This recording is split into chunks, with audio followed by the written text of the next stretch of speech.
असल में big brother कौन है। मोंगो के बार बार विरोध करने के बावजूद दोनों जुड़वां भाई कमरे से बाहर चले जाते हैं। अब तो मोंगो पूरी तरह से बेचैन हो चुका है। उसे बिल्कुल समझ नहीं आ रहा है कि इसका असली मकसद क्या है। हमारा बंदा शांति से उसे याद दिलाता है कि जुड़वा बच्चों को एक्सप्लॉइट करके पैसा कमाने वाला तू खुद था ना। ये तरीका सही नहीं है, इसलिए अब गिनन उनकी जिम्मेदारी लेगा। उसे अच्छे से पता है कि ये दोनों भाई पैसों से कहीं ज्यादा कीमती हैं। म्योंगहो गुस्से से भड़क उठता है, चिल्लाता है कि तूने न सिर्फ मुझे पीटा बल्कि मेरे भाइयों को भी छीनने की कोशिश कर रहा है। वो दांत पीसते हुए कहता है, सीधे मार ही डालो तो बेहतर है। ये जितना रूड कमेंट था, गिनन ने ठान लिया कि इसकी भावना को पूरा कर देगा। अगले ही पल वो म्योंगहो की जॉ पे जोरदार किक मारता है, फिर ठंडे लहजे में बोलता है, तू तो बहुत अच्छा काम कर रहा है यार, और उसे सीधा पंचिंग बैग बना देता है। तब तक पीटता रहता है जब तक मोंगहो को अच्छे से समझ नहीं आ जाता है कि गिनन को उसे मारने में जरा भी हिचकिचाहट नहीं है। आखिरकार मोंगहो बड़बड़ाते हुए कहता है कि जो चाहिए दे दूंगा, लेकिन गिनन कैजुअली बोलता है, जोर से बोलना भाई। हार मानकर आखिरकार वो चाबी सौंपने को तैयार हो जाता है। गिनन मुस्कुराते हुए याद दिलाता है, अरे ये भी दिखा दे कि जान की भीख मांग रहा है। मोंगो की हिम्मत अभी भी नहीं टूटी। वो हंसते हुए तंज कसता है, क्या और ज्यादा रिस्पेक्टफुली बोलूं। बस अगले ही सेकंड में गिनन उसे एक तरफ फेंक देता है। मोंगो सोच में पड़ जाता है कि ये तो पागल हो गया क्या। जैसे ही युग ब्रदर्स उसे देखते हैं, तुरंत पूछते हैं, क्या हार गए। अब कोई चारा न देकर मोंगहो कबूल करता है कि हाँ हार गया, और अब से तुम दोनों गिनन की सेवा करोगे। ये अपमान उसे रोने पर मजबूर कर देता है। एक पल के लिए वो इंसानियत से सोचता है और फैसला करता है कि चलो भाइयों को आजाद कर देता हूं। यूनहा मर्चेंट ग्रुप के साथ इनकी जिंदगी बेहतर होगी। लेकिन जब दोनों भाई एक दूसरे को देखकर एक साथ बोलते हैं कि हम गिनन की ही सेवा करेंगे, म्योंगहो का गुस्सा फिर से 7वें आसमान पर पहुंच जाता है कि ये नाशुक्री के अलावा कुछ नहीं है। मामला सेटल होने के बाद मोंगो चिढ़कर बाहर निकलता है, बड़बड़ाता हुआ, काले बालों पर कभी भरोसा मत करना। जैसे ही आसपास वालों को पता चलता है कि उसके साथ जूक क्विंस नहीं है, सब उसे पीटने को तैयार हो जाते हैं। अब सिक्योरिटी गई। चारों तरफ दुश्मनों के चेहरे देखकर मोंगहो की घमंड फिर से फूट पड़ती है। अरे मैं अभी भी जहरीली लोमड़ी हूं, जोर से चिल्लाता है, यहां तक कि चैलेंज करता है, आओ ना कोई। लोग हथियार लेकर उस पर टूट पड़ते हैं, गालियां देते हुए कि आज तेरी किस्मत फूट गई। मोंगहो सबसे बुरे के लिए तैयार हो जाता है, लेकिन इससे पहले कोई हाथ उठा पाए, गिनन बीच में आकर उसे बचाता है। गिनन ठंडे लहजे में बोलता है, ये गिद्ध तब कहां थे जब म्योंगहो मजबूत था, अब कमजोर पड़ा है तो खा जाने को दौड़ रहे हैं। फिर हुक्म देता है, योंगहो से तब लड़ना जब वो फिर से मजबूत हो जाए। फिर युग ब्रदर्स को बोलता है, सारे कीमती सामान इकट्ठा करो। वो आदेश पालन करने लगते हैं। इधर म्योंगहो सबको और गिनन को भी गालियां देता रहता है। जब घर के सामने पहुंचते हैं, युग भाई गिनन को थैंक्स बोलते हैं कि तुमने हमारे पुराने मास्टर को बचा लिया। ये शुक्रिया गिनन को एक पल के लिए चौंका देता है। जुड़वा को देखकर उसे याद आता है कि कोई कहता था इन्हें मोंगहो ने गुलाम बनाकर खरीदा था, कोई कहता था डर की वजह से पीछे चलते थे, लेकिन इनकी सच्ची चिंता देखकर गिनन के होठों पर हल्की मुस्कान आ जाती है। इंसानी फितरत को समझना सच में बहुत कॉम्प्लेक्स है भाई। इधर एक पिलर के पीछे से कोई बहुत ध्यान से देख रहा है, कंफर्म कर रहा है कि गिनन सच में यही है। अब प्रेजेंट टाइम में फिर से सब नॉर्मल रिदम में आ गया है, लेकिन जॉन को तरक्की बिल्कुल पसंद नहीं आ रही। वो अभी भी बड़बड़ाया जा रहा है कि बिग ब्रदर के वापस आने तक एक भी शांत दिन नहीं मिला। उसे अचानक जुआ घर से आए ढेर सारे पैसे, जेवर और युग ब्रदर्स की याद आती है और गुस्सा 7वें आसमान पे पहुंच जाता है। अगले ही पल एक गाड़ी नई सप्लाई लेकर अंदर आती है। ह्यून बहुत ध्यान से चेक करता है, नौकरों को बोलता है सामान बहुत कीमती है, संभाल कर रखना। ये देखकर जैन की आंखें चमक उठती हैं जब उसे 100 साल पुराना ट्यूबर फ्लीस फ्लावर दिखता है। इतना रेयर कि लोग सुबह से लाइन लगा के एक भी इकट्ठा करने की कोशिश करते हैं। वो समझ जाता है कि ये जरूर उसके ऑर्डर पे आया होगा। तभी उनके पिता बाहर निकलते हैं। ह्यून तुरंत दौड़कर जाता है, पापा अभी आपको बाहर निकलना ठीक नहीं है। लेकिन जान को सिर्फ ये जानना है कि इतना सारा एलिक्सिर किसके लिए मंगवाया है। उसे याद है कि गिनन को तो सिर्फ एक चाहिए था, तो शायद उसे भी एक मिल जाए। लेकिन जैसे ही सुनता है कि सारा का सारा गिनन के लिए है, उसका चेहरा सफेद पड़ जाता है। पिताजी बताते हैं, यूएन क्लैन वाले केस के बाद हम एक ही एलिक्सिर पर भरोसा नहीं कर सकते। वैसे भी ज्यादा नहीं है, यूएन क्लैन और लिटिल डिटी सेक्ट पर हमने जो ढेर सारा पैसा बर्बाद किया उसके सामने तो कुछ भी नहीं है। इसलिए सोचा लोकल ब्रांच हेड्स और बड़े बड़े एलिक्सिर वाले को लेटर भेज दूं। सबने हाँ कर दी, क्योंकि बिजनेस आपस में जुड़े हुए हैं, एक का नुकसान सबका नुकसान। हान भी सपोर्ट करता है, गिनन एक महान मार्शल आर्टिस्ट बनेगा, इसमें मदद करना सही है। पिताजी मुस्कुराकर थैंक यू बोलते हैं, फिर अपने छोटे बेटे के उदास चेहरे को देखते हुए भी ऐलान करते हैं, आखिरकार मुझे समझ आ गया कि मैंने सारी जिंदगी जो पैसा कमाया उसे कहां खर्च करना है। जैन को यह सब सुनकर आग लग जाती है। वो पिता के रास्ते में आके खड़ा हो जाता है, मुझे भी एक एलिक्सिर दो। पिता एक पल उसे देखते हैं, फिर पूछते हैं, तुझे सच में चाहिए? बस ये सुनते ही जॉन और भड़क जाता है। उसे तो बस बड़े भाई का नाम ही नाम सुनाई दे रहा है। उसे सच में लगता है कि उसके साथ डिस्क्रिमिनेशन हो रहा है। समझ नहीं आता कि गिनन जैसा बंदा इतना अटेंशन क्यों पा रहा है। जवाब शब्दों में नहीं, हमारे बंदे के एक्शन में मिलता है। अचानक लाइटनिंग स्पीड से गिनन वहां से गुजरता है। इतनी तेज हवा चलती है कि जॉन धड़ाम से गिर जाता है। पीछे मुड़कर देखता है तो गिनन अपनी पीठ पर एक विशाल पत्थर बांधकर दौड़ लगा रहा है, पसीने से तरबतर। पूरी तरह डिटर्मिनेशन वाला चेहरा देखकर जॉन को समझ में आ जाता है कि जो बंदा पहले से ही स्ट्रांग बॉडी और इनबॉर्न कॉन्फिडेंस रखता है, अब वो मेहनत भी करने लगा है। वो जमीन पर लेटकर आह भरता है, फिर सोच में पड़कर अपनी तलवार की तरफ देखता है। कुछ देर बाद बड़े भाई की जोरदार ट्रेनिंग से इंस्पायर होकर जयान भी डमी पर तलवारबाजी प्रैक्टिस करने लगता है। उसे याद आता है कि ऑफिशियल डुअल में गिलन ने युआंग हू पर जो मूव यूज किया था। थोड़ी प्रैक्टिस के बाद वो फ्रस्ट्रेटेड सांस भरता है कि गिनन की स्किल की गहराई अभी तक समझ में नहीं आ रही, और नीचे नीचे उसे गालियां भी दे रहा होता है, मानो उसी सोच ने बुला लिया हो। अचानक गिनन उसके सामने प्रकट हो जाता है। बेचारा छोटा भाई डर के मारे उछल पड़ता है। नर्वस होकर पूछता है, भाई सैर पूरी हो गई? गिनन शांति से बोलता है, हाँ खत्म हो गई। फिर देखता है कि छोटा भाई क्या कर रहा था। मुस्कुराकर अपनी तलवार निकालता है। लो, युआंग हू ने मुझ पर जो मूव यूज किया था उसे रिव्यू करो। वैसे तेरी स्किल्स कमाल की है भाई। शर्मिंदगी से जैन का चेहरा लाल हो जाता है। उसे पता चल जाता है कि भाई सारी ट्रेनिंग देख रहा था। तलवार लेकर वो उठता है और डमी पर जोरदार अटैक करता है, अपने मूव पर बहुत कॉन्फिडेंट। लेकिन अगले ही सेकंड गिनन चिल्लाता है, स्लॉपी। जैन अब भाई की तेज जुबान से चिढ़कर झपट कर जवाब देता है, लेकिन तभी गिनन का मुक्का उसके मुंह पर आता है। आखिरी सेकंड पर जैन तलवार से ब्लॉक कर लेता है। फिर गिनन समझाता जाता है, मैंने युआंग हू का फेंट कैसे तोड़ा, डिस्टेंस कैसे क्लोज की, और उसे पूरी तरह हेल्पलेस छोड़ दिया, सिर्फ डिफेंड करने पर मजबूर कर दिया। और ये सारी बातें बोलते बोलते छोटे भाई पर लगातार किक्स मारता रहता है। जैन बस तर्क करने की कोशिश करता रहता है। गिनन का बोलना सिर्फ इसलिए कम नहीं होता कि उसके रास्ते में तलवार आ जाती है, वरना उसके फेस पर एक जोरदार किक पड़ती।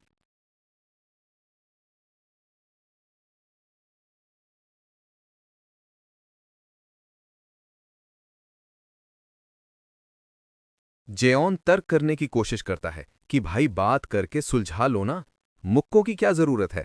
लेकिन गिनन का तो आज छोटे भाई को ट्रेनिंग देने का पूरा मूड है, वो सुनता ही नहीं। अब कोई चारा न देखकर जॉन फिर से तलवार थाम लेता है और फैसला करता है कि चलो खेलते हैं। जैसे ही वो आगे झपट्टा मारता है, अचानक गिनन हवा में गायब। अगले ही पल पीछे से हमला। गिनन की आवाज आती है। नॉर्मल लोग तभी अपना असली पोटेंशियल दिखाते हैं जब वो कॉर्नर में फंस जाते हैं। इतना कहते हुए वो मुक्का पीछे खींचता है, लेकिन ठीक नाक के सामने रोक देता है। जॉन डर के मारे पीठ के बल जमीन पर गिर पड़ता है। सच में लगता है आज मर ही जाएगा। गिनन शांति से समझाता है, तलवारबाजी में स्टैबिंग का सक्सेस रेट स्लैशिंग से कम होता है। युआंग हू ने one heat kill technique use की थी, 3 फॉर्म स्वॉट स्टाइल। ये टेक्निक बहुत खतरनाक होती है, इसीलिए मैंने उसकी स्पीड को बहुत केयरफुली मेजर किया था, वरना उस दिन में खत्म हो जाता। फिर भाई पर तलवार तानते हुए गिनन अपने युआंग हू वाले मैच को याद करता है। अगर उसके पास पिछले जन्म वाली फुल पावर बॉडी होती ना, तो युआंग हू तलवार निकालने से पहले ही खत्म हो जाता। लेकिन अभी तो उसकी बॉडी पिछले जन्म के फिस्ट किंग की 1/4 ताकत तक भी नहीं पहुंची है। इसीलिए युआंग हू को हराने पर वो खुश भी नहीं हो सकता। उसकी सोच डिमोनिक फैक्शन के असैसिन्स तक जाती है, जो अभी उससे भी कहीं ज्यादा पावरफुल हैं। ये सोचकर उसके अंदर पिछले जन्म से भी ज्यादा ताकत हासिल करने का जुनून और भड़क उठता है। तभी मेड की आवाज आती है, यंग मास्टर, आपका विजिटर आया है। जाने से पहले गिनन फिर से छोटे भाई के माथे पर उंगली से ठक ठक करता है और चला जाता है। इधर कहीं और कुछ लोग हंसते हंसते उस बेतुकी अफवाह पर बात कर रहे हैं कि वुमेनाइजर गिनन को मार्शल आर्ट्स भी आता है। गूंग को बिल्कुल यकीन नहीं। वो बताता है कि कल रात नशे में जुआ घर गया था, वहां गिनन को युग ब्रदर्स के साथ सामान लोड करते देखा। पहचानते ही उल्टी आने लगी। लौटा तो गायब था। जूजुरियोंग और सीमा गुक बोलते हैं कि हम खुद रूमर चेक करने आए हैं। जैसे ही कमरे का दरवाजा खोलते हैं, अंदर मस्कुलर गिनन को युग ब्रदर्स के साथ देखते हैं। डर के मारे दरवाजा फिर बंद कर लेते हैं और मेड से पूछते हैं, हाय, ये सच में गिनन है या कोई मर्चेंट ग्रुप ने गोद ले लिया? मेड कंफर्म करती है, हाँ हमारे यंग मास्टर ही हैं। तीनों के होश उड़ जाते हैं। 4 हेवनली किंग्स वाला प्लेबॉय गिनन और ये मसल मॉन्स्टर, दोनों में जमीन आसमान का फर्क। तभी गिनन दरवाजा खोलता है। तीनों की जान निकल जाती है। वो शांति से मेड को बोलता है, ट्विंस को खाना खिला दो, ढेर सारा, बहुत खाते हैं ये। जब वो चले जाते हैं, गिनन अपने पुराने क्रू की तरफ देखता है जो डर से कांप रहे हैं। पूछता है, क्या काम है? बोलने की हिम्मत नहीं, बस अपनी सेफ्टी की दुआ मांग रहे हैं। सीमा गुक, जूजा रंग, गूंग और हमारा गिनन, ये चारों मिलकर 4 हेवनली किंग्स थे जिनका मेन पर्पस था औरतें और शराब। अब चारों दोस्त एक साथ बैठे शांतिपूर्वक खाना खा रहे हैं। गिनन उन्हें देखते हुए मोंगो को याद करता है, जो भी खुद को दोस्त कहता था। लेकिन ये वाले अलग हैं, ये तो बस शरारत के पार्टनर हैं, जिनकी दुनिया औरत और शराब के इर्द गिर्द घूमती है। जूजा रंग चुप्पी तोड़ता है। यार, तो ठीक है ना? गोंग उसकी मसल्स चेक करते हुए, सच में ट्रेनिंग कर रहा है क्या? सेमा चुपचाप उसकी बॉडी और डिमीनर ऑब्जर्व करता है और कंक्लूड करता है कि ये सिर्फ ट्रेनिंग से नहीं हुआ, गिनन सच में मार्शल आर्टिस्ट बन गया है। फिर पूछते हैं, तेरी मार्शल आर्ट्स कहाँ से सीखी? सेल्फ टॉट तो पॉसिबल नहीं। गिनन एम्बिगुअस जवाब देता है, बस लक अच्छा था। सेमा बोलता है, लगता है जांगहू के लेजेंड्स जैसा कुछ मिल गया। जारंग बोलता है, मैं तो पहचान ही नहीं पाया था। अचानक गिनन बोल पड़ता है, तुम्हारा दोस्त गिनन मर चुका है। तीनों के चेहरे एकदम बदल जाते हैं। फिर भी उम्मीद में जारंग पूछता है, अब आगे क्या प्लान है? गिनन वैगली बोलता है, एक कर्ज चुकाना है, उसके लिए यूना मर्चेंट ग्रुप को तैयार कर रहा हूं। अब मेरा गोल बिना मकसद भटकना नहीं, बल्कि और स्ट्रांग बनना है। गूंग जारंग हक्के बक्के आपस में बड़बड़ा रहे हैं कि ये क्या हो गया। सेमा का चेहरा सीरियस। उसे याद आता है जब गिनन आराम करने के बहाने गया था। दरअसल वो एग्जाइल था। पापा उससे इतने निराश थे कि दूर भेज दिया। सेमा ने उसे चेयरअप करने की कोशिश की थी, कंसोल किया था कि टाइम को सही यूज कर, पढ़ाई कर, खुद को चेंज कर। तब गिनन हंसते हुए बोला था, हाँ चेंज कर लूंगा, और सेमा अलविदा कह पाता उससे पहले चला गया था। उस याद को याद करके सेमा दिल से बधाई देता है, सच में तू बदल गया, बहुत अच्छा किया। एक पल के लिए सब रुक जाते हैं, फिर सब सेमा से सहमति जताते हैं और याद करते हैं कि उस दिन बाकी लोग हैंगओवर की वजह से भी नहीं आए थे। ऐसे झगड़ते देख गिनन हल्के से सांस छोड़ता है। ये शराब के दीवाने इडियट ही असली गिनन के दोस्त थे। वो अपने दोस्तों के लिए शराब डालता है और पूछता है, अब मैं बदल गया, तुम लोगों का क्या प्लान है? तीनों नर्वस होकर चिल्लाते हैं, हम तो नहीं बदलते भाई। फिर भी जश्न मनाते हुए खुश हैं कि कम से कम गिनन ग्रुप की छाया से निकलकर दुनिया के सामने आ गया है। पूरे दिन की ड्रिंकिंग और हंसी मजाक के बाद सब विदा लेते हैं, गर्मजोशी से गले लगाते हैं। कभी जरूरत पड़े तो बुला लेना। लौटते वक्त फिर गिनन की ट्रांसफॉर्मेशन की बात करते हैं। सेमा बोलता है, चलो घर चलें। जारंग मजाक करता है, कहीं सगाई तो नहीं हो गई? सेमा बोलता है, घर जाके पढ़ाई कर। फिर भी हंसते हंसते स्वीट्स एंड हाउस में और पीने बैठ जाते हैं। उसी स्वीट्स एंड हाउस में लिटिल डिटी सेक्ट का सेट लीडर योम जियोंग गुस्से से लाल पीला हो रहा है युआंग हुसे की खबर सुनकर। युआन क्लैन वाले पूरी ड्यूल की स्टोरी सुना रहे हैं। सेट लीडर पूछता है, गिनन ने कौन सा हथियार यूज किया? जवाब मिलता है, पूर्व फिस्ट किंग ने सिर्फ मुक्के यूज किए। ये सुनते ही सेट लीडर का चेहरा काला पड़ जाता है। युआंग क्लैन वाले फिर बदला मांगते हैं, लेकिन सेट लीडर याद दिलाता है कि फेयर ड्यूल का बदला नहीं लिया जा सकता। एक क्लैन मेंबर चिल्लाता है, आप और युआंग हू तो दोस्त थे। योंग ज्योंग का पारा 7वें आसमान पर। मरे हुए आदमी का कोई फर्ज नहीं होता। फिर हुक्म देता है, लाश उठाओ और मेरे एस्कॉर्ट से माफी मांगो। फिर उसकी सोच यूना मर्चेंट ग्रुप की तरफ जाती है, जिन्होंने टैक्स देना बंद कर दिया। युआंग हू ट्रम्प कार्ड था, अब लेवरेज खत्म। सबॉर्डिनेट याद दिलाता है, टैक्स ना देना मतलब अब हमारी सेक्ट अथॉरिटी को मानते ही नहीं। योंग सहमत। सबॉर्डिनेट पूछता है, तो मार डालेंगे? लीडर हंसता है, हम अंडरवर्ल्ड गुंडे थोड़ी हैं। फिर पूछा जाता है, तो छोड़ देंगे? जवाब देने से पहले योंगजोंग गिनन के तीनों दोस्तों को देखता है, जो अभी भी अपने दोस्त की ट्रांसफॉर्मेशन पर बात कर रहे हैं। वो जानबूझकर उनके पास से गुजरता है और इतना जोर से बोलता है कि वो सुन ले, यूना मर्चेंट ग्रुप के पास कितना पैसा होगा? पिताजी और वारिस गिनन के पास तो अकूत दौलत होगी ना? सेमा तुरंत कान खड़े कर लेता है और बाइट ले लेता है। फिर दौड़कर गिनन के पास जाता है और सारी बात बताता है। गिनन सिर्फ जम्हाई लेता है। सेमा चेतावनी देता है, अब सिक्योरिटी स्क्वाड भी नहीं, कभी भी अटैक कर सकते हैं। लेकिन गिनन तो पहले से ही लिटिल डिटी सेक्ट के बारे में सोच रहा है। माची ने सब बता रखा है। थोड़ा सोचकर पूछता है, सेक्ट वाले अभी कहाँ हैं? सेमा, अपने बेस पर। गिनन, अंदर आओ। एक रॉब थमाता है, पहन लो। सेमा, क्यों? गिनन, गार्ड स्क्वाड के वेयरहाउस पर है ना वो लोग। जैसे ही सेमा को समझ आता है कि गिनन सीधे यहां लिटिल पूरी डिटी कहानी सेक्ट के बेस बिल्कुल पर जाने वैसी वाला ही, है।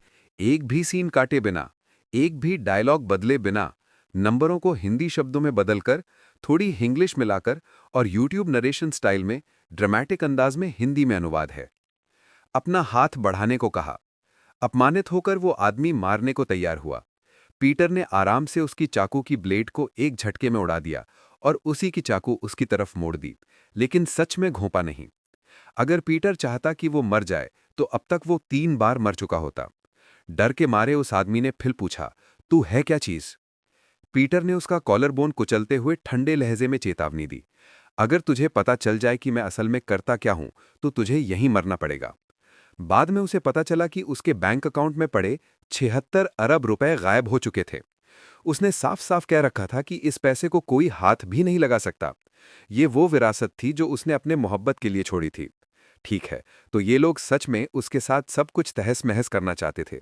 पीछे कुछ बच्चे उत्साह से बातें कर रहे थे कि उन्हें ग्लोरी क्लब से स्कॉलरशिप मिली है।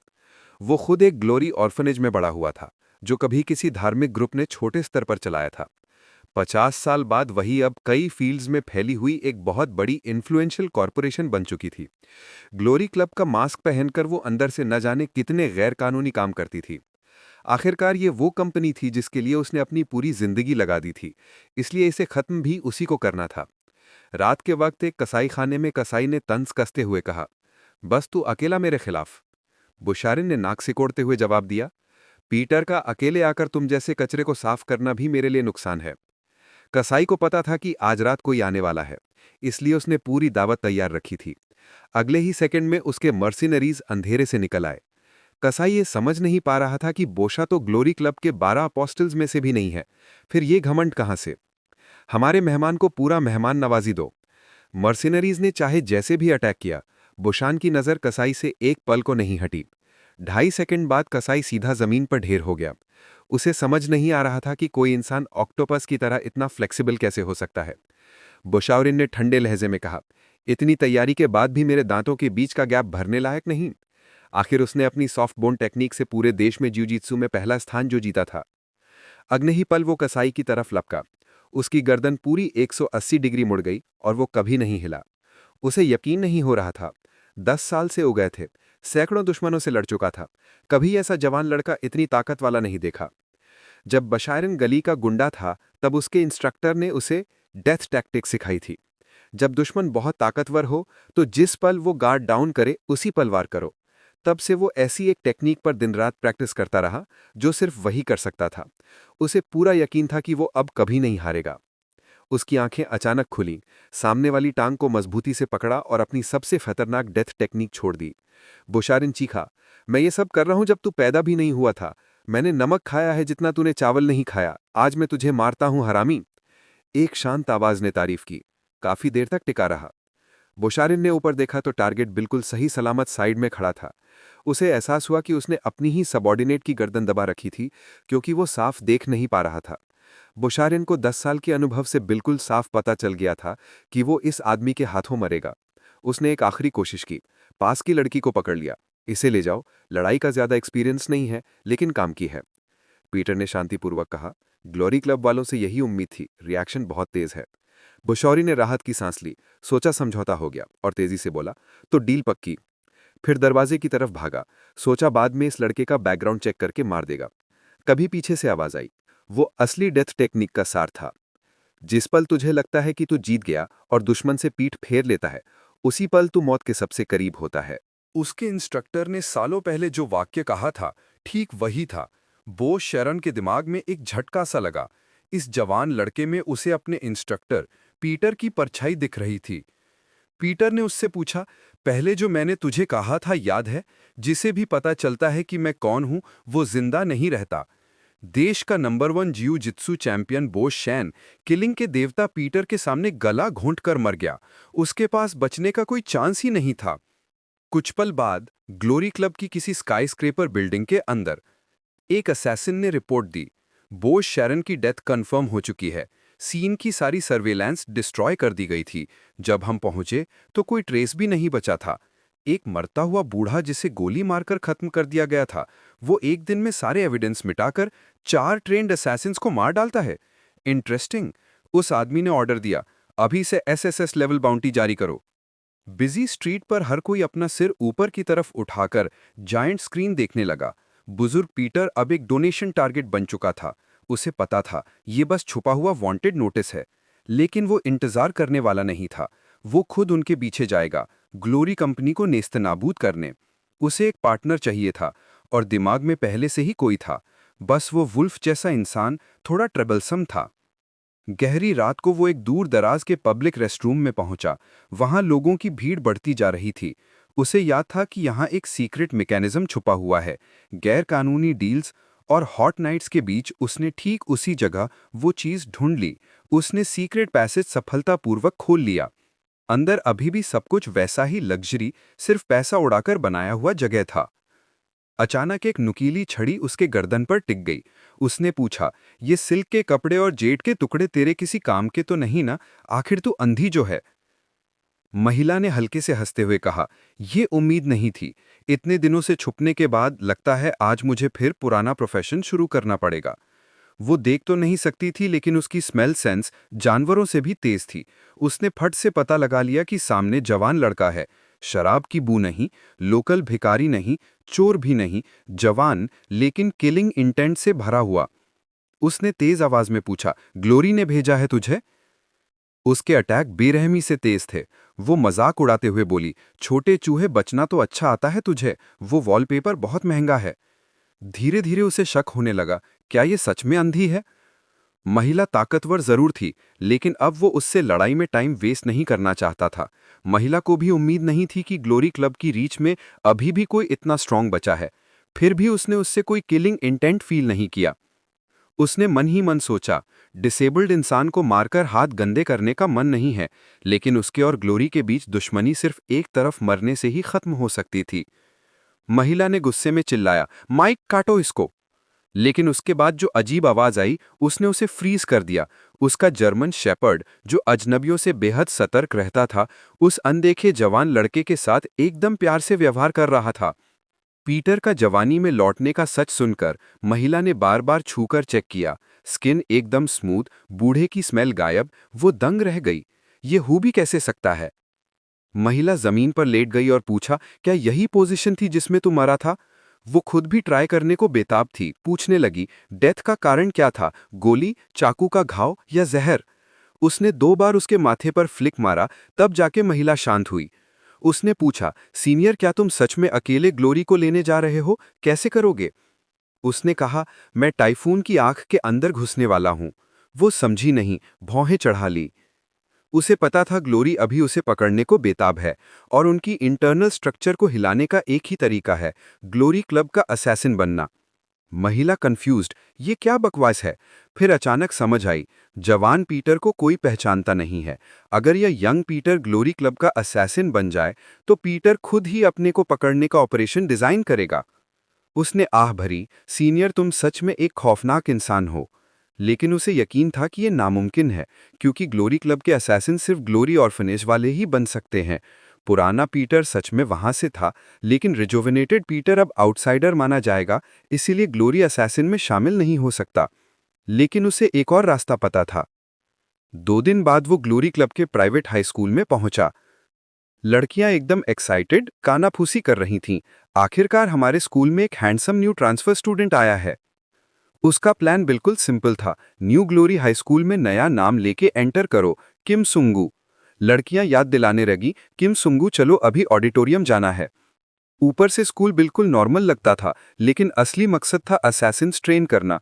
सीक्रेटली एक एडवांस्ड असैसिन प्रोग्राम चल रहा था, और उस प्रोग्राम में एंट्री ही एकमात्र रास्ता था ग्लोरी क्लब असैसिन बनने का। ऑडिटोरियम में शोर और अफरा तफरी थी। उसके ईयरपीस में महिला जानती थी कि असैसिन क्लास सिर्फ ग्लोरी ऑर्फनेज वालों को लेती है। पूछा, तू अंदर कैसे जाएगा? उसे पता था सिर्फ एक रेयर सिचुएशन ही उन्हें ध्यान दिला सकती है। वो स्टेज पर चढ़ गया और इंट्रोडक्शन शुरू किया। मैं किम सुंगू, ट्रांसफर स्टूडेंट, मेरा हॉबी है लड़ना, मैं लड़ने में अच्छा हूँ, और मैं एक असैसिन हूँ। पूरे हॉल में सन्नाटा छा गया। सब शॉक्ड होकर उसे घूरने लगे, और यही इफेक्ट वो चाहता था, असैसिन क्लास खुद उसकी तरफ ऑलिव ब्रांच फेंके। उसने आगे कहा, मैं टॉप स्टूडेंट बनने वाला हूँ, स्टडी टाइप असैसिन। तभी भीड़ चीरता हुआ एक बड़ा सा लड़का आया। उसे पता था कोई बाइट ले चुका है। उस बड़े लड़के ने गरज कर पूछा, तूने यजिन से फ्लर्ट किया क्या? उसे बिल्कुल आइडिया नहीं था कि ये क्या बात कर रहा है, लेकिन सिचुएशन एकदम परफेक्ट थी अटेंशन ग्रैब करने के लिए। जियांग्यो सालों से सिर्फ एक ही लड़की को चाहता था। आज उसकी गर्लफ्रेंड ओ यजिन के साथ डेटिंग का 22वां दिन था, और वो ग्लोरी हाई स्कूल का सबसे डिवोटेड बंदा माना जाता था। और आज वही बंदा बन गया जिसकी गर्लफ्रेंड को ट्रांसफर स्टूडेंट किमुनु ने छीन लिया। जैंगियो बदला चाहता था। जिस आदमी ने कभी मापो डिस्ट्रिक्ट को अपनी मुट्ठियों से रूल किया था, उसने जिंदगी में पहली बार मौत की मौजूदगी महसूस की। उसे लगा यही उसके आखिरी पल हैं। उसने यजिन से माफी मांगी कि वो उसे प्रोटेक्ट नहीं कर पाया, लेकिन मुक्का कभी नहीं पड़ा, बल्कि उसके माथे पर हल्के से फ्लिक पड़ा। च्यांग्यो फर्श पर ढेर। एक टीचर दौड़ता हुआ आया, चिल्लाया, इस पवित्र स्कूल में लड़ाई करने की हिम्मत? पूछा, लड़के तेरे बाप क्या करते हैं?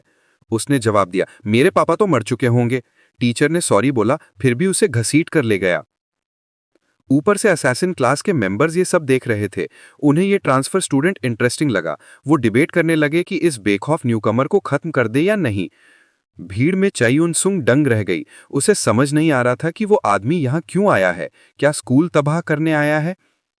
लंच टाइम में उनसुंग ने एक आवाज सुनी, तेरे बगल में कोई बैठा है क्या?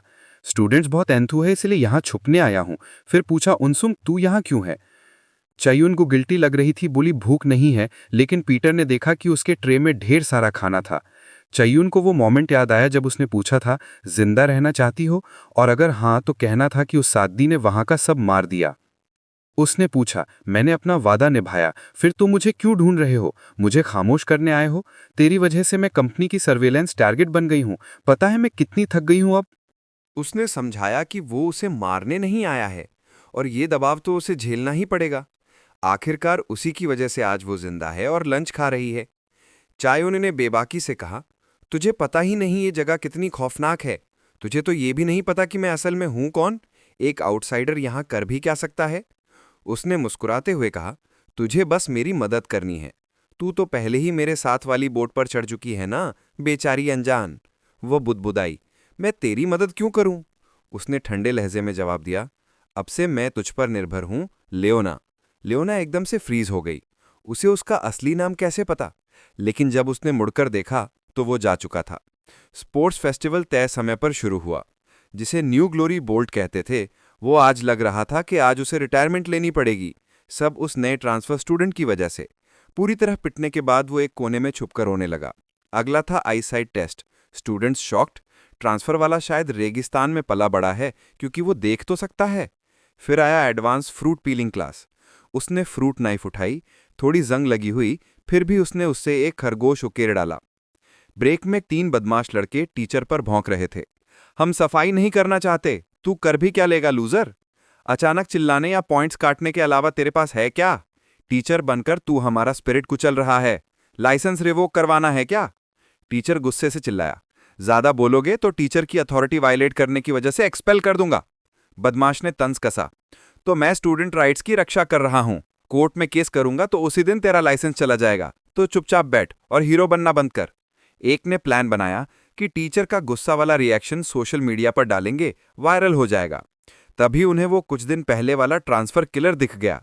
तीनों ने उसे खतरनाक अंदाज में भगाने की कोशिश की। उसने पूछा, और अगर मैं ना जाऊं तो? एक ने उस पर थूक दिया और मजाक उड़ाया, मरना नहीं चाहता तो चुपचाप चला जा, या चुपचाप मर जा। उस लड़के का मुक्का बहुत स्लो था। बाकी दोनों हंस रहे थे कि एक भी वार नहीं लग रहा। मुक्का मारने वाला लड़का भी कंफ्यूज्ड, एक भी लग क्यों नहीं रहा? दूसरे बदमाश ने पीछे से ईंट उठाकर मारी। अगले ही सेकंड में ईंट पाउडर बन गई। कुछ पल बाद तीनों सर झुकाकर टीचर से माफी मांग रहे थे। पीछे पीछे भागते हुए भी चिल्ला रहे थे, न्याय हमेशा जीतता है। उसने टीचर से पूछा, आप ठीक हैं? लेकिन टीचर ने उससे डांटा, स्टूडेंट को टीचर के सामने लड़ाई नहीं करनी चाहिए। उसने झुककर फोन उठाया, जो लड़कों ने भूल गए थे। टीचर ने पूछा, तेरा नाम सुनू है ना? बात पूरी होने से पहले हवा में जोरदार सूश की आवाज आई। टीचर मुस्कुराया, जैसा सोचा था, मेरी आंखें कभी गलत नहीं होती, तू आम नहीं है। प्रूफ? जब तू लड़ रहा था तेरे कप में कॉफी की एक बूंद भी नहीं गिरी। टीचर ने पूछा, ये कहाँ सीखा? नहीं, ये सीखा ही क्यों? उसने जवाब दिया, मुझे ग्लोरी से बदला लेना है, जिसने उसकी जिंदगी बर्बाद कर दी। बेशक वो ये नहीं कह सकता था, तो उसने एक काल्पनिक दुश्मन गढ़ लिया। टीचर ने सीरियस होकर पूछा, किमुनगू, क्या तू सर्विस डिपार्टमेंट ज्वाइन करना चाहता है? उसने इसी पल का लंबे समय से इंतजार किया था। उसे पता था कि टीचर उसे छुपकर देख रहा था। इंस्ट्रक्टर लीगवान ग्वी, या सही कहें तो ग्लोरी का किलर इंस्ट्रक्टर। इंस्ट्रक्टर बोला, न्यू ग्लोरी हाई स्कूल में असैसिन ट्रेनिंग क्लास बाहर से सर्विस डिपार्टमेंट के नाम से दिखती है। सिर्फ चुनिंदा लोग ही किलर्स के लिए सर्वाइवल स्किल सीख सकते हैं। किमुनु, तू एक रेयर ट्रांसफर कैंडिडेट है, आगे का रास्ता खतरनाक होगा, वेलकम टू द टीम। ये वो जगह थी जहां ग्लोरी के असैसिन बनते थे। लेकिन पीटर को अभी भी शक था कि क्या ये जगह सच में असैसिन ट्रेन करती है। इंस्ट्रक्टर ने सबको इकट्ठा किया और ऐलान किया कि पीटर सर्विस डिपार्टमेंट का नया मेंबर है। लियोना शॉक्ड, ये बंदा यहाँ क्यों? उसने मन ही मन प्रेयर की कि ये उसे जानता नहीं होने का नाटक करे। पीटर ने उसे हल्के से आंख मारी। वो तुरंत घबरा गई। सोचा, क्या ये सिग्नल है कि मुझे मारने आया है? पीटर ने अपना इंट्रो दिया, सोचते हुए कि इतनी नॉर्मल जगह असैसिन ट्रेनिंग बेस कैसे हो सकती है। तभी 2 स्टूडेंट्स आगे आए परेशान करने।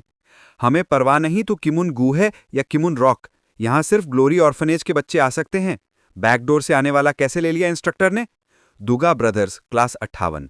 दुगा हाई स्पीड मूवमेंट में माहिर, दुगा डोंगसिंग ब्रूट फोर्स कॉम्बैट में माहिर। पीटर स्पीचलेस, वो खुद उसी ऑर्फनेज का एक इंस्ट्रक्टर था। इंस्ट्रक्टर ने सुझाया कि सिंपल वेलकम पार्टी कर लेते हैं। स्टूडेंट्स एक्साइटेड, बोले फ्रूट टी बनाएंगे न्यू किड के मीट से। दुगा ब्रदर्स भीड़ चीरते हुए खुद पीटर को पर्सनली वेलकम करने आए। लियोना ने उनकी सेफ्टी के लिए रोकने की कोशिश की, लेकिन दुगा डोंगिंग ने हंसकर कहा, साइड हो जा वरना पिटना चाहती है तो। उन्होंने पीटर से पूछा, बाहर कभी लड़ा है? मापो का बॉस है क्या? पीटर को याद भी नहीं था कि कितनी बार लड़ा है। दुगा ब्रदर्स ने चेतावनी दी, नर्वस हो जा, आज तू आखिरी बार लड़ने वाला है। दुगा ह्योंग ने ठंडे लहजे में कहा, ये मापो बॉसेस और स्ट्रीट पंक्स की जगह नहीं है। ऐसे लोग कभी समझ ही नहीं पाते कि हम अपनी जान दांव पर क्यों लगाते हैं। दुंगसिंग ने जोड़ा, हम लड़ते हैं ताकि हम दुनिया के सबसे स्ट्रॉन्गेस्ट असैसिन की तरह बन सकें। और जिसकी वो बात कर रहे थे वो कोई और नहीं, अपोस्टल पीटर ही था। इसीलिए बैकडोर से आए लोगों से दुगा ब्रदर्स को सख्त नफरत थी। तीनों ने दूरी बना ली। पीटर ने उनकी बकवास सुनी तक नहीं, बस बोला, साथ में आ जाओ। दुगा ब्रदर्स को लगा ये सच में अपनी औकात नहीं जानता। उन्होंने चिल्लाया, बैकडोर हरामी तो कभी नहीं समझेगा कि हमारी जिंदगी कितनी भारी रही है। लेकिन 65 साल उनकी जिंदगियों से कहीं ज्यादा भारी थे। कुछ पल बाद स्टूडेंट्स दुगा ब्रदर्स की तारीफ कर रहे थे कि उन्होंने कमाल कर दिया। कह रहे थे कि ट्रांसफर स्टूडेंट एक भी वार नहीं कर पाया और डरकर भाग गया। पीटर जा रहा था तभी किसी ने पुकारा। लियोना ने पूछा, क्या तू सर्विस डिपार्टमेंट को हल्के में ले रहा है? उसने पूरी लड़ाई ध्यान से देखी थी और नोटिस किया कि पीटर ने एक भी मुक्के में ताकत नहीं लगाई थी। पीटर ने कहा कि उसने पूरी कोशिश की थी, लेकिन लियोना जानती थी कि झूठ बोल रहा है, क्योंकि तीनों लड़कों की हालत एकदम अलग थी। पीटर पर पसीने की एक बूंद भी नहीं थी। लियोना ने सवाल किया, क्यों? तू स्कूल में घुसा, अपनी ताकत छुपाई, प्लानिंग क्या है, गोल क्या है? पीटर ने जवाब नहीं दिया, बस उसे देखता रहा। फिर बोला, चल कैफेटेरिया में खाना खाने का टाइम हो गया। लियोना शर्मा गई, अभी तो मिडनाइट हो चुकी थी। इसी बीच शहर के एक्सप्रेस बस टर्मिनल पर एक बस ड्राइवर खुशी से नाच रहा था, क्योंकि किसी ने 10 लाख वॉन देकर पूरी बस चार्टर कर ली। लेकिन फिर उसे कुछ अजीब लगा। उसने तो ग्रुप रिजर्वेशन लिया था ना, फिर सिर्फ एक पैसेंजर क्यों है? उसने पूछा, बाकी लोग कहाँ हैं? पैसेंजर ने कहा कि मैं अकेला आया हूं, लेकिन सामान बहुत है। ड्राइवर ने उत्साह से लोड करने में मदद करनी चाहिए, लेकिन उसने हाथ झटक दिया और बोला, दांव लगाओ, अंदाजा लगाओ सूटकेस में क्या है। कुछ देर बाद बस चल पड़ी। ड्राइवर ने दांव नहीं लगाया, लेकिन उसे पूरा यकीन था कि उसने गलत नहीं देखा। इंस्ट्रक्टर को एक सूटकेस रिक्वेस्ट जरूर हिला था। क्लाइंट थे डेसिया ग्रुप के चेयरमैन चो युन चोंग, ग्लोरी के सबसे बड़े स्पॉन्सर में से एक। जो भी टीम ये मिशन सफलतापूर्वक पूरा करेगी उसे चेयरमैन की रिकमेंडेशन मिलेगी और तुरंत सर्विस क्वालिफिकेशन लाइसेंस मिल जाएगा, यानी वो ऑफिशियली असैसिन बन जाएंगे। मिशन था हॉस्टेज रेस्क्यू। हाल ही में स्टूडेंट्स की किडनैपिंग बहुत हो रही थी और अपहरित बच्चों में चेयरमैन चोई का इकलौता बेटा भी था। एक स्टूडेंट ने पूछा, चेयरमैन का बच्चा ढूंढने के लिए पुलिस को क्यों नहीं बुलाया? इंस्ट्रक्टर ने जवाब दिया, चेयरमैन चोई खुद बदला लेना चाहते हैं, तो साइन अप शुरू। जो नहीं जाएंगे उन्हें असैसिन बनने के लिए 2 साल और ट्रेनिंग करनी पड़ेगी। एक तंज भरी आवाज आई, ठीक है, यहाँ सड़ते रहो हमेशा। दुगा ब्रदर्स ने तुरंत हाथ उठा दिया। फिर अचानक उनकी नजर पड़ी और हंसने लगे, क्योंकि वो तथाकथित बैकडोर ट्रांसफर किम सुनुनगू और वो कायर लड़की भी साइन अप कर चुके थे। जल्दी ही क्लासरूम में सिर्फ वॉलंटियर्स रह गए थे, लेकिन इंस्ट्रक्टर बिल्कुल जल्दी में नहीं थे। बोले, सब पहले मजे कर लो। पीटर सोच में पड़ गया, क्या सच में अम्यूजमेंट पार्क में हॉस्टेज रेस्क्यू कर रहे हैं? दोगा ब्रदर समझ ही नहीं पा रहे थे, हमें अम्यूजमेंट पार्क में बिकिनी क्यों पहननी पड़ रही है? लियोनी साइड ने कहा, मुंह पीछे करो इडियट्स। इंस्ट्रक्टर ने खोला, ये वही जगह है जहां चेयरमैन चो का बेटा किडनैप हुआ था। उनका मिशन हॉस्टेज को रेस्क्यू करो और किडनैपर्स को हराओ। इकलौती इंटेल थी लास्ट लोकेशन सीन, एक जोन जिसका नाम था ब्लू वर्ल्ड। इतने बड़े पार्क में लड़का जिंदा है या मर चुका कहाँ है कुछ पता नहीं, लेकिन ली यूना को कुछ अजीब लगा। किम सुनुंगू ऐसा लग रहा था जैसे उसे सब पहले से पता है। पार्क स्टाफ ने सॉरी बोला, ये अट्रैक्शन के लिए ऑनलाइन रिजर्वेशन चाहिए। सबकी पहली बार अम्यूजमेंट पार्क था, तो पता कैसे होता? दोगाडोंग ने लियोना से पूछा, तू यहाँ खेलने आई है क्या? Reservation 0, assassin awareness 0। थोड़ी ही देर में दोगा ब्रदर्स खेल खेल में मस्त हो गए। वो चीज़ें जो उन्होंने कभी एक्सपीरियंस नहीं की थी, वो सब एक्साइटेड होकर ट्राई कर रहे थे। ली यूना बुदबुदाई, बहुत ज़्यादा एक्टिंग कर रहे हैं ये। शूटिंग गेम बूथ पर ओनर बेच रहा था, बहुत आसान है भाई, मैं तो घाटे में जा रहा हूँ। अंदर से सोच रहा था, इन 2 चोंटियों से आज जल्दी घर चला जाऊंगा। लियोना हिचकिचाई, पहली बार फेक गन इस्तेमाल कर रही थी। कुछ पल बाद शॉप ओनर दंग रह गया, सच में आज जल्दी घर जाने वाला था। उसने एक पार्क के कई स्पॉट्स ऑब्जर्व किए, सब सच में एक्साइटेड लग रहे थे, शायद पहली बार आए थे। आखिर इनका पास्ट भी उसके जैसा ही था, ये उनके रेयर चांसेस में से एक था, तो मज़े करने दो। कौन जानता है कि फिर कभी इतने आज़ाद होकर हंस भी पाएंगे या नहीं। लेयूना जो छुपकर खाना चबा रही थी, अचानक मिशन याद आया। उसके फ़ोन ने चोयुन जे के एयरपोर्ट्स का सिग्नल पकड़ लिया। चुन मतलब चेयरमैन का किडनैप्ड बेटा, यानी वो पास में ही हो सकता है। लेकिन कुछ अजीब था, सिग्नल विमेंस रेस्टरूम से क्यों आ रहा था? उसने सोचा पहले चेक कर लेती हूँ, फिर बैकअप बुलाऊंगी। अंदर कुछ अनयूजुअल नहीं था, लेकिन सिग्नल साफ साफ उस औरत से आ रहा था। मिसअंडरस्टैंडिंग ना हो, इसलिए उसने विनम्रता से पूछा, ये एयरपॉड्स आपको कहाँ से मिले? औरत डर के मारे चीखी। उसका बॉयफ्रेंड दौड़ा आया और औरत ने तुरंत कहा, ये पागल औरत मुझे मारने की कोशिश कर रही थी। ले घबरा गई, समझाने लगी कि मिसअंडरस्टैंडिंग है। औरत ने बॉयफ्रेंड से कहा, मारना मत, बस इसे माफ़ी मंगवा। लेकिन वो फिर भी यूना को 2-4 थप्पड़ मारना चाहता था। थोड़ी दूर कर तीनों स्टूडेंट सोच रहे थे, ये फिर कहाँ गायब हो गई? दोगा ब्रदर्स को चिंता हुई कि कहीं मुसीबत में ना पड़ गई हो। पीटर ने भी उसे नहीं देखा था, लेकिन उसे लग रहा था कि कोई रियल डेंजर नहीं है। लेयूना ने फट से उस आदमी को चोखोल में लॉक कर दिया। लॉलीपॉप उसके कान में ठूसने ही वाली थी कि अचानक याद आया कि अभी नहीं कर सकती। उसने औरत से डिमांड की, बताइए एयरपॉड्स आपको कहाँ से मिले? पास ही कुछ पार्क गेस्ट्स कानाफूसी कर रहे थे कि वो हैंडसम लड़का कितना कूल है। लेयूना दौड़कर आई और बोली, मैंने चोयून एयरपोर्ट से ट्रैक किया था। लगता है उसका टारगेट और पीटर का टारगेट एक ही था। भीड़-भाड़ वाले अम्यूजमेंट पार्क में बिना ट्रेस गायब होने के सिर्फ कुछ तरीके होते हैं, और ये एक अट्रैक्शन पूरे दिन बुक था, फिर भी उस अनदेखी हॉन्टेड हाउस के अंदर एक भी इंसान नहीं गया। उन्होंने हॉन्टेड हाउस का दरवाज़ा धक्का दिया। दोगा ब्रदर्स बोले, सीरियसली गेम ओवर, अलर्ट रहो, तुम दोनों हमारे पीछे पीछे रहना। लियोना ने कहा, दोनों इडियट्स पहले मेरे कपड़े छोड़ो। पीटर को कुछ बहुत गलत लग रहा था। जगह बहुत ज़्यादा शांत थी। उसने सबको बोला, तैयार रहो, असली मिशन अब शुरू होने वाला है। मिशन का आधा हिस्सा तो पहले से ही पूरा हो चुका था, क्योंकि शुरू से ही उनका मिशन था खुद किडनैप होना। उसी वक्त ग्लोरी स्कूल का इंस्ट्रक्टर मिशन रोकने दौड़ा चला आ रहा था। ऑपरेटर ने पूछा, क्या हुआ? इंस्ट्रक्टर को अभी पता चला था कि ये नॉर्मल ट्रेनिंग मिशन नहीं है। पार्क सांग दू आ गया था। वो कभी अपोस्टल कैंडिडेट था, लेकिन ग्लोरी भी उसे कंट्रोल नहीं कर पाई और आखिरकार निकाल दिया। ऑपरेटर कॉन्फिडेंट था, स्टूडेंट्स इडियट नहीं हैं, उन्होंने काफ़ी कुछ सीखा है, क्या गलत हो सकता है? लेकिन इंस्ट्रक्टर जानता था कि वो आदमी अलग है। ऑपरेटर इंस्ट्रक्टर की आर्टिफिशियल टांग को देखकर शॉक्ड हो गया। इसी बीच हॉन्टेड हाउस के अंदर पीटर और लियूना को बांध दिया गया था। पार्क सांगदू बोला, पता है तुम्हें बेहोश करने वाली ड्रग क्लोरोफॉर्म थी, वो क्लासिक वाली जो मूवीज में यूज होती है, लेकिन नॉर्मली इंसान मुंह खोलकर बेहोश होता है। स्कूल में इंस्ट्रक्टर ने अपनी आर्टिफिशियल टांग खोलकर सख्ती से कहा, इसे तुरंत रोकना होगा। पार्क सांगदू बहुत क्रूर है, अगर उसने पकड़ लिया तो सबकी टांगें कट जाएंगी। उसी पर ली का फोन बज उठा। पार्क सांगदू ने स्क्रीन पर परिचित नाम देखा और कॉल उठा लिया। इंस्ट्रक्टर ने ठंडे लहजे में कहा, अगर तूने उनमें से एक बाल को भी छुआ तो जान देकर भी तुझे मार डालूंगा।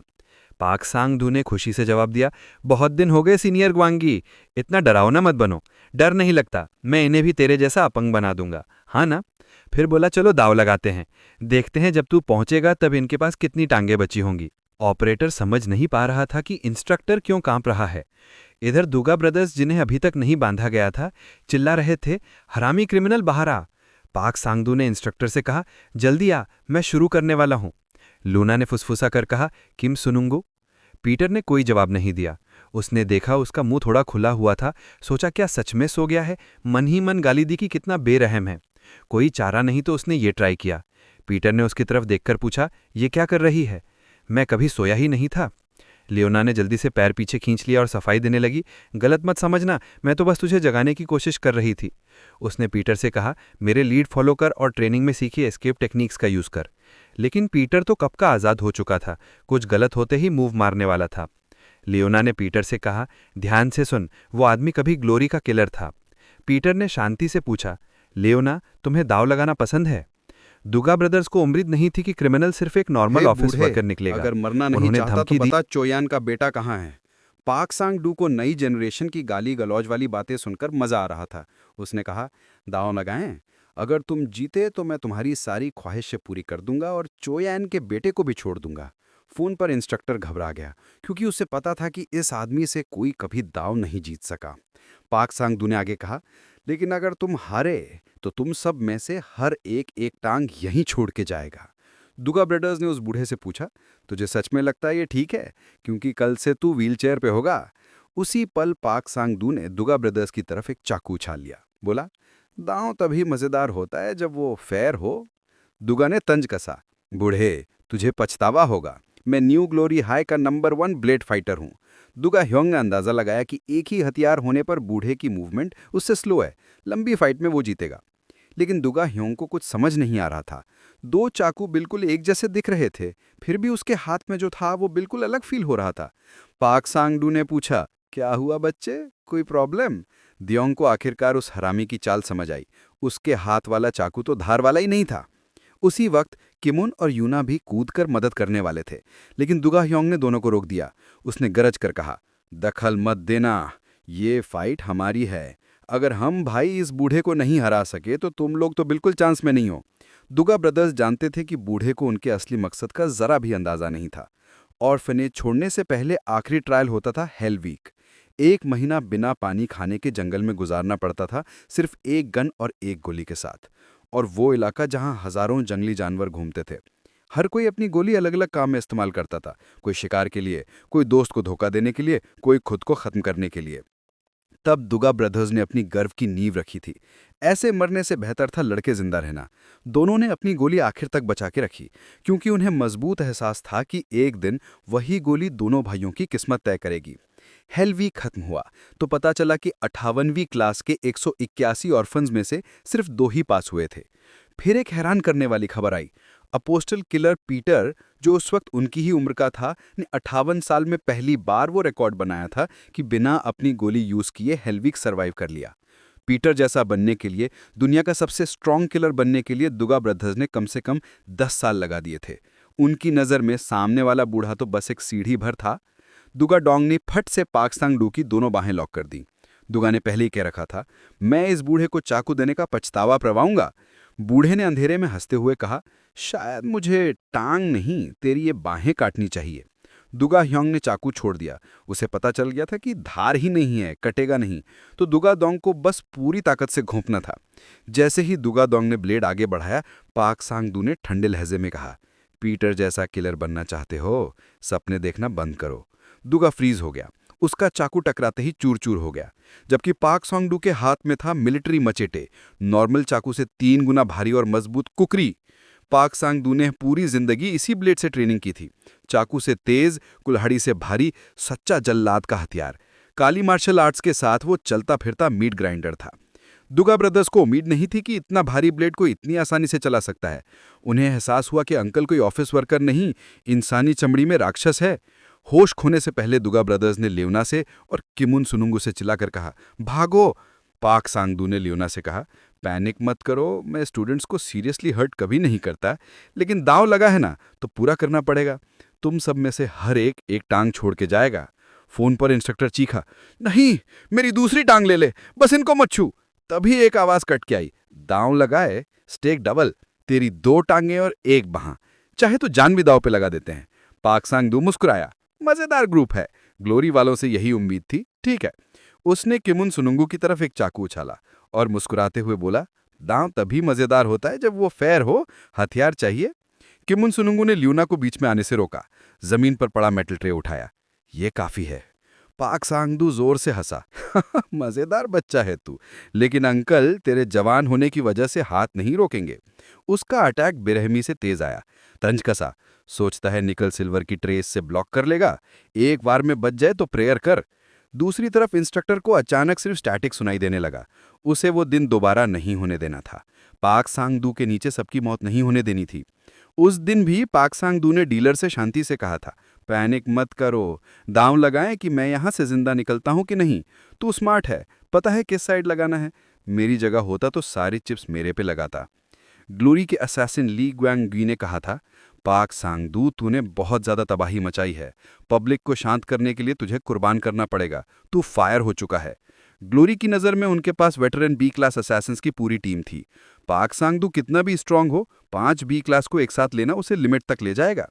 लेकिन ली ग्वांग के लिए उस आदमी का ब्लेड घुमाने का तरीका इंसानी हद से बाहर था। उस दिन ली ग्वांग का असैसिन करियर खत्म हो गया था।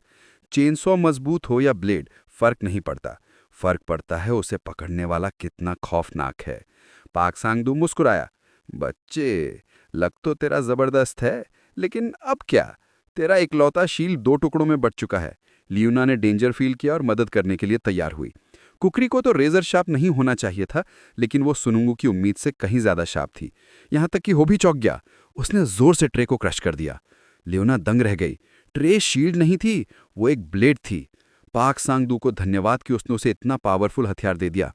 पाक सांग-दू ने स्मर्क किया, लगता है तू रेगुलर स्टूडेंट नहीं है। वो अंदर से शॉक था। संयोग, उसका पिछला स्ट्राइक परफेक्टली एक्यूरेट था, लेकिन ठीक उसी पल बच्चा पीछे हटा था। बेतुका, इतनी ट्रिक्स इस लड़के ने कहाँ सीखी, लेकिन उस पर काम नहीं करेंगी। लक हो या स्किल, अब पता चल जाएगा। उसने पहले जैकेट से फेंट किया, फिर विनाशकारी स्ट्राइक मारी। उसे पूरा यकीन था कि लगेगी, लेकिन जैसे ही टारगेट गायब हुआ उसकी आंखों में कंफ्यूजन चमकी। पाक सांग-दू को साफ महसूस हुआ कि उसका ब्लेड किसी चीज से टकराया था। वो पतली सी पैड, अचानक उसकी गर्दन पर ठंडी चमक गुजरी। वो डर के मारे पीछे हटा। उसे पता था कि वह भी मरते मरते बचा था। वो लड़का पलक झपकते पीटर के पीछे पहुंच गया था और बिना हिचकिचाहट गर्दन पर वार किया था। अगर पीटर ने हाथ से ना रोका होता तो उसकी कैरोटिड आर्टरी साफ कट जाती।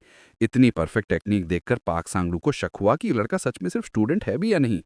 अचानक उसे एहसास हुआ, ट्रे नाइफ मोटे कपड़े काट नहीं सकती थी और उसकी कुकरी को ब्लॉक भी नहीं कर सकती थी। तो लड़के ने निशाना उसकी खुली गर्दन पर लिया था और स्पीड ऐसी कि पाक सांग-दू ट्रैक भी नहीं कर सका। स्टूडेंट हो या ना हो, ये लड़का इंसान भी है या नहीं, लियोना समझ गई, क्योंकि कुकरी बेहद भारी थी। पाक सांग-दू जो भी चीज